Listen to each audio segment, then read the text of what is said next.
Welcome to LJKS coaching classes. आज हम लोग देखने वाले हैं केमिस्ट्री का कुछ महत्वपूर्ण अभिक्रिया। आपका केमिस्ट्री का ही पेपर बचा है, सब पेपर हो चुका है लगभग। उसमें कुछ क्वेश्चंस कुछ पेपर टफ हुए हैं, कुछ इजी पेपर हुए हैं। तो वो ऐसे होते हैं, सेट ऊपर नीचे होते रहते हैं। पढ़ने वालों के लिए इजी था, न पढ़ने वाले जो 2 दिन 3 दिन पहले पढ़े थे उनके लिए हार्ड था और रहेगा, क्योंकि ऐसे थोड़ी होता है पढ़ाई। इंटरमीडिएट मजाक थोड़ी है, तो सब सही है, कोई दिक्कत नहीं है। आपको केमिस्ट्री में अभिक्रियाओं से डर लग रहा होगा, तो केमिस्ट्री में अभिक्रिया से अगर डर लग रहा है तो आप क्या करिए, अपना केमिस्ट्री फर्स्ट स्ट्रांग कर लीजिए। केमिस्ट्री फर्स्ट, अब ये नहीं कि केमिस्ट्री फर्स्ट में मुझे न्यूमेरिकल वाला पार्ट, फिजिकल केमिस्ट्री मेरा एकदम वीक है, तो वीक है तो सब वीक है तो कहाँ से होगा। और उसको स्ट्रांग करिए। आप मतलब लगभग 40-45 नंबर का आने वाला है आपका फिजिक्स केमिस्ट्री फर्स्ट, तो उसको आप अच्छे से कर लीजिए। उसके बाद केमिस्ट्री सेकेंड में अगर देखना है तो इन सभी अभिक्रियाओं को देख लीजिए, डन रहेगा, कोई दिक्कत नहीं है। तो आपको मैं कुछ महत्वपूर्ण अभिक्रिया लिख दिया हूँ, हेलो एल्केन का नहीं लिखा हूँ। हेलो एल्केन का अभिक्रिया आप लोग को पता है, पहले चैप्टर का तो सभी लोग पढ़ते ही हैं, दूसरे तीसरे चैप्टर का मैं अभिक्रिया लिखा हूँ, और भी जरूरत पड़ेगा तो मैं बताऊंगा। तो इसमें से डाउ प्रक्रम, फ्रीडल क्राफ्ट अभिक्रिया, कोल्बे अभिक्रिया, राइमर टाइमन अभिक्रिया, विलियमसन सिंथेटिक्स, फिनाल बनाने की अभिक्रिया, Stephen Rosenmund acetone, Etard, Cannizzaro reactions, Gattermann Koch reaction, Smith अभिक्रिया, जो कि बहुत इंपॉर्टेंट है। फिर लास्ट में है HBZ। तो ये सारा अभिक्रिया मैं आपको कराया हूँ, सारा अभिक्रिया आपको पूरा बताया गया है, इसका मैकेनिज्म तक बताया गया है। अब आपको देखना है कि आप कितना प्रैक्टिस किए हैं, किस अभिक्रिया पर कितना समय दिए हैं, ये आपको। जैसे अब इसमें से एक HBZ रिएक्शन है, मैं कोई एग्जांपल ले रहा हूँ, आपको कैसे तैयार करना है, अभिक्रियाओं को कैसे तैयार करना है। पहले तो ये पॉइंट बना लो कि एक चैप्टर में कौन कौन सी अभिक्रियाएं इंपॉर्टेंट हैं, वो अपना एक पॉइंट बना। जैसे ये अल्कोहल फिनाल ईथर का हो गया, फिर इसके नीचे का इधर का जितना मैं लिखा हूँ, जितना भी अभिक्रिया लिखा गया है, ये उसके अगले वाले chapter aldehyde ketone carboxylic acid का है, ये सारा। अब इसमें से ये इंपॉर्टेंट अभिक्रिया है। अब इससे ज्यादा भी आप पढ़ सकते हैं तो पढ़िए, कोई दिक्कत नहीं है, आप और ज्यादा पढ़िए, लेकिन इन अभिक्रियाओं को कम से कम तो पढ़ना ही पढ़ना है। अब जैसे इसमें मैं ये आपको नहीं बताया था, HBZ रिएक्शन मैं अभी बता दे रहा हूँ कि HBZ रिएक्शन क्या होता है। मैं जैसे इसको बता रहा हूं उसी के अकॉर्डिंग आपको इन सभी अभिक्रियाओं को क्रैक करना है, इन सभी अभिक्रियाओं को उसी के अकॉर्डिंग सॉल्व करना है। आप उसी तरह से करिए, बस थोड़ा थोड़ा याद रखिए किसमें किसका प्रयोग करते हैं और क्या बनता है, बस काम हो जाएगा हमारा। तो याद रखिए HBZ रिएक्शन है, जैसे HBZ अभिक्रिया, ये साइंटिस्ट अपने नाम पे रखे हैं, हेल वोल्हार्ड जेलेंस्की। तो इनका अभिक्रिया क्या है, ये क्या बोले हैं, इन्होंने बताया है कि जब कार्बोक्सिलिक एसिड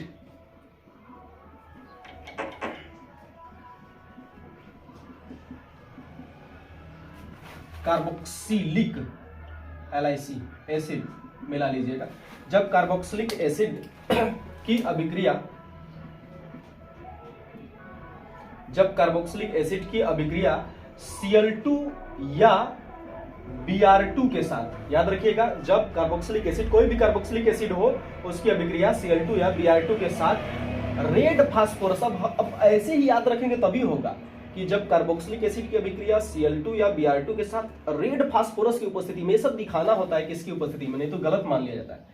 रेड फास्फोरस मतलब लाल फास्फोरस की उपस्थिति में, लाल फास्फोरस की उपस्थिति में कराते हैं, लाल फास्फोरस की उपस्थिति में कराते हैं, तो अल्फा ब्रोमो, चाहे Br2 से कराए रहेंगे तो ब्रोमो मिलेगा या क्लोरो मिलेगा, अल्फा ब्रोमो या क्लोरो कार्बोक्सिलिक एसिड प्राप्त होते हैं। बस यही आपको लिख देना है, कार्बोक्सिलिक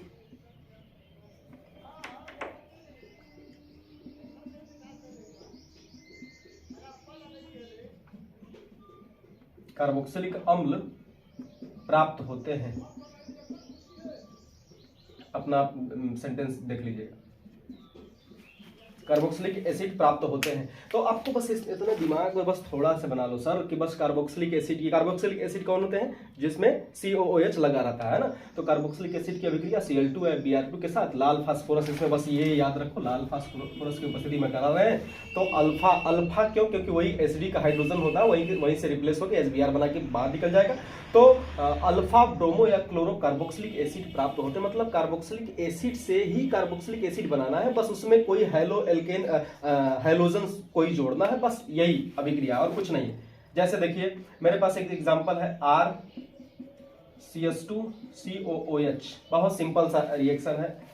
अब इसका अभिक्रिया आप Cl2 के साथ करा दीजिए, इसका अभिक्रिया आप Br2 के साथ करा दीजिए, कोई दिक्कत नहीं है। लेकिन ऊपर जरूर लिखना यहाँ पर लाल फास्फोरस, यहाँ पर जरूर लिखिएगा, क्योंकि अगर मान लीजिए कभी कभी दे देता है ऐसा ऐसा करके ये पूछ देगा कि यहाँ का प्रोडक्ट क्या होगा, तो अगर आपको ये अभिक्रियाएं पता हैं तो ये देगा तो बनाने में प्रॉब्लम नहीं होगा। और अगर अभिक्रिया ही नहीं पता है तो आप कहेंगे कि मेरा केमिस्ट्रियों का पेपर खराब बन गया। खराब नहीं है, खराब तरीके से आप दिमाग में बैठाए हैं तो खराब।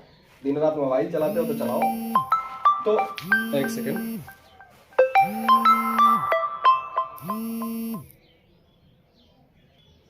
ओके तो देखिए RCH2COH, इसकी अभिक्रिया आप Cl2 या Br2 के साथ कराइएगा तो अल्फा हाइड्रोजन को आप निकाल दीजिएगा। अल्फा हाइड्रोजन कहाँ होता है सर?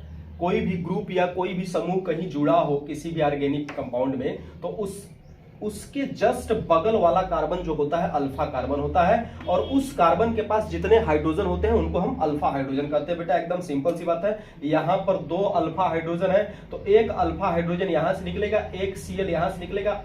यहां से देखिए HCl को आप बाहर कर दीजिए तो यहां से हो जाएगा -HCl, और जो बचा है जहां से Cl निकला है, यहां से एक हाइड्रोजन निकला था तो यहीं पे एक जाके Cl जुड़ जाता है, बनके तैयार हो जाएगा। ज्यादा कुछ नहीं करना है आपको। RCH और यहाँ पे हो गया Cl और इधर हो गया COOH, यही बन गया। अब इसको देखिए, अब आप कह सकते हैं इसको कि ये अल्फा पोजीशन पे लगा है तो alpha chloro carboxylic acid, alpha chloro carboxylic acid, इसी रिएक्शंस को कहते हैं SVZ रिएक्शन। अब इस तरह का जब भी आप अभिक्रिया कोई ऐसे पढ़िएगा ना, जब भी कोई अभिक्रिया पढ़िएगा पहले तो अभिक्रिया पढ़ लेना अच्छे से। अभी टाइम है, कोई दिक्कत नहीं है, अभी तो घंटों का टाइम है? तो अभी बहुत टाइम है। आप अभिक्रिया ऐसे ही पढ़ेंगे। अब ज्यादा फ्रस्ट्रेट होंगे तो एकदम बेकार पेपर जाएगा। आप मान के चलेंगे कि हमारा अच्छा रहेगा तो पढ़ने वालों का ही पेपर अच्छा बनता है। इंटरमीडिएट है ना सर, ये भी तो ध्यान देना है। ऐसे थोड़ी है कि पहले चीटिंग हो जा रही थी, जैसे मन तैसे पास हो जा रहे थे। अब जमाना गया, अगर इसी तरह 10 साल 5 साल पेपर आ गया ना तो शिक्षा का स्तर सुधर जाएगा, और ऐसा आना भी चाहिए। तो मैं यहाँ पर कुछ भी डाल दिया, यहाँ पर डाल दिया CH3 CH2 COOH।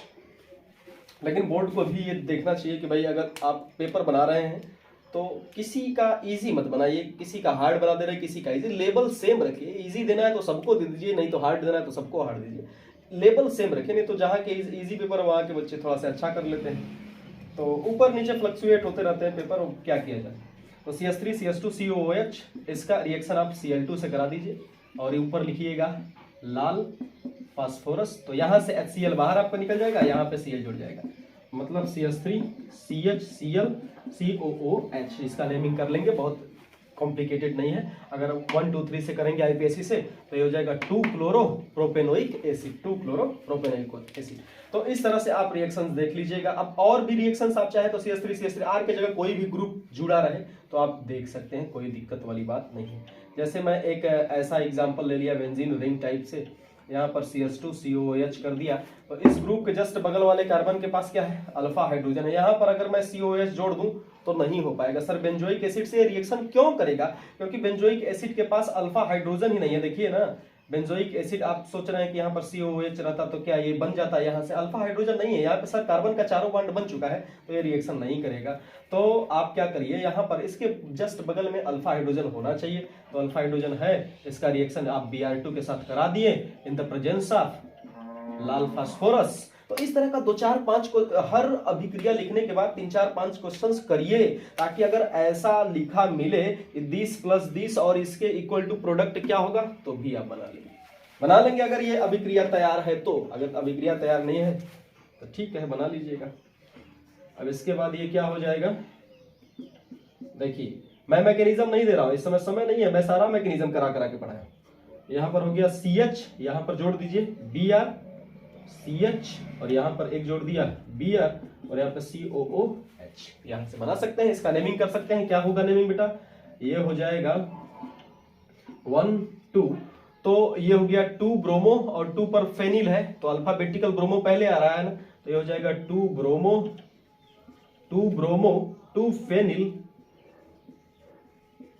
2 bromo 2 phenyl, और ये 2 कार्बन है, 2 कार्बन क्या कहेंगे, 2 कार्बन को एथेन। तो एथेन में ओइक एसिड जोड़ एथेनोइक एसिड।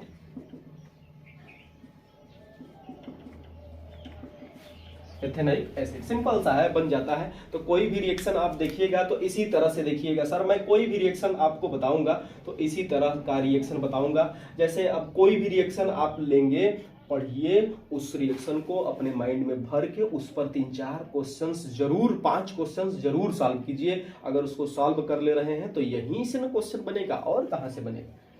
तो ज्यादातर इसमें केमिस्ट्री में रिएक्शंस का ही डर रहता है। तो रिएक्शंस का डर रहेगा, क्यों नहीं रहेगा भाई, रिएक्शंस याद नहीं है तो रिएक्शंस का डर रहेगा ही ना। हमें समाकलन का फार्मूला पता ही नहीं है कि √a² - x² का फार्मूला क्या होगा। अब हम समाकलन सॉल्व कर रहे हैं तो डर है सर, डर है कि ये समाकलन का क्वेश्चन नहीं बनेगा। याद रखिएगा, भले से छोटा सा ही क्वेश्चन रहेगा लेकिन नहीं बनेगा। तो दोष टीचर का नहीं है, दोष आपका है, आपकी प्रैक्टिस का है। जो लोग दोष देते हैं वो अपने आप को तो छुपाते हैं, एक्सक्यूज देते हैं कि हमारी बेइज्जती न हो जाए, है ना। तो ठीक है, इसको कर लीजिएगा, इतना रिएक्शंस देख लीजिएगा। मुझे जरूरत पड़ेगा तो मैं और भी रिएक्शंस लेके आऊंगा। ओके, 2 अभिक्रियाएं उसमें छूटी थी, 2 अभिक्रियाएं, ये एल्डोल संघनन और क्रॉस एल्डोल संघनन। इसको तो अच्छे से देख लीजिएगा, एल्डोल संघनन और क्रॉस एल्डोल संघनन, ये भी बहुत इंपॉर्टेंट अभिक्रिया है। फिर उसके बाद रोजेनमुंड अभिक्रिया, गेटरमैन। अब इन सभी अभिक्रियाओं जो लिखा था उस पर आप क्वेश्चन जरूर सॉल्व करिएगा।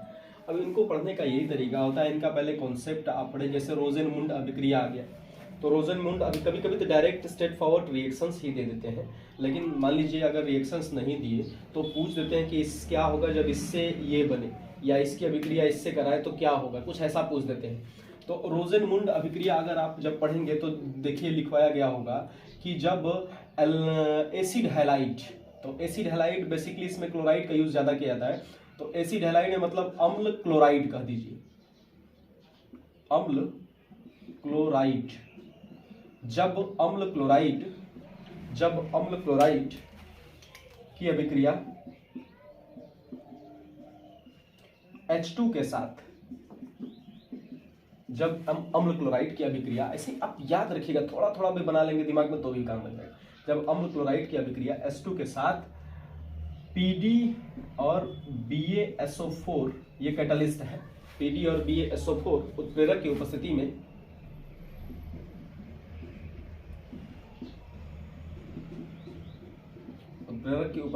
कराते हैं, उत्प्रेरक की उपस्थिति में कराते हैं तो एल्डिहाइड प्राप्त होता है।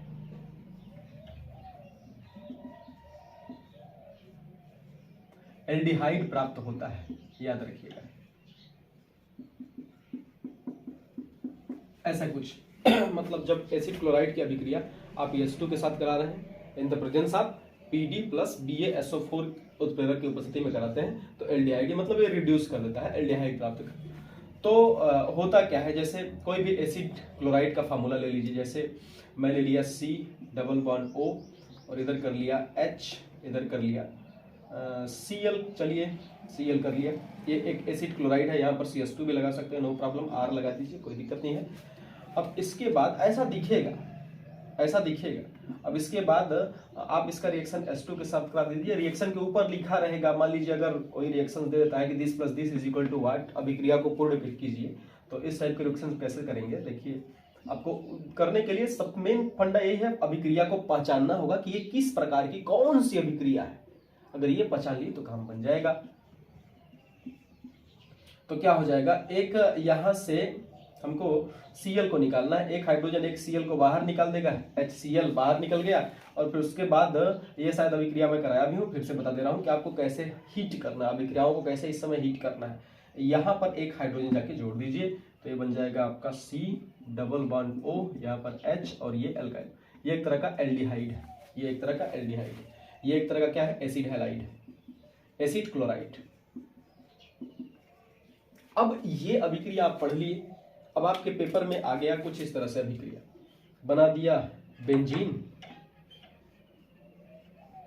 बना दिया ऐसे बेंजीन और इसके ऊपर लगा दिया C≡O और यहां पर कर दिया Cl, बेंजोइल क्लोराइड, यहां पर कर दिया Cl। तो अब इसका रिएक्शन करा दिया मान लीजिए, या कभी कभी 10 + 10 ऐसे लिख के फिर ऐसे मान लीजिए H2 यहाँ ना लिख के ऊपर भी लिख सकता है H2 गिव्स PdBaSO4 लिखा रहेगा, PdBaSO4 ऐसे लिखा रहेगा।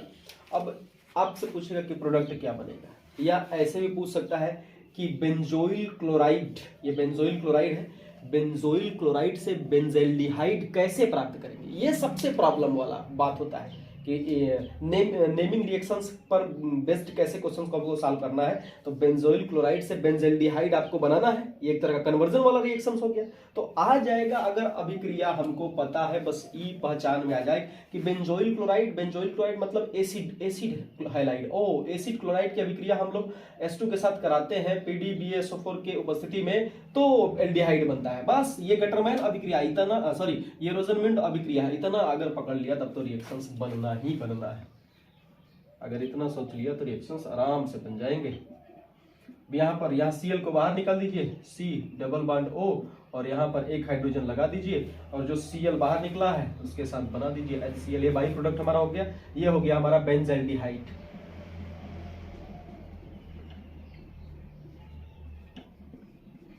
बेंजेल्डिहाइड ये बनके तैयार हो गया, बेंजोइल क्लोराइड है, बेंजोइल क्लोराइड से बेंजेल्डिहाइड। तो जब भी रिएक्शंस आप करिएगा, कोई भी अभिक्रिया आप देखिए, तो ये नहीं कि बस एक थे रिएक्शंस लिखवाया गया तो उसी को देखें।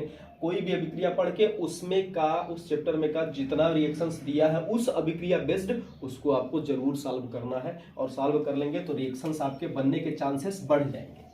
हाँ, अगर आपको डर लग रहा है कि रिएक्शंस हम नहीं बना पाएंगे तो मेरा राय यही है, छोड़ दीजिएगा, छोड़ के आगे बढ़ जाना। मतलब जो आपको आ रहा है वो कर लेना, ऐसा नहीं केमिस्ट्री पासिंग मार्क नहीं दे देगा। तो 2 दिन पहले पढ़ने वाले पास हो जाएंगे, लेकिन जिनको लग रहा है कि हमको हाई स्कोर लाना है भाई, तो ऐसे टारगेट करना है।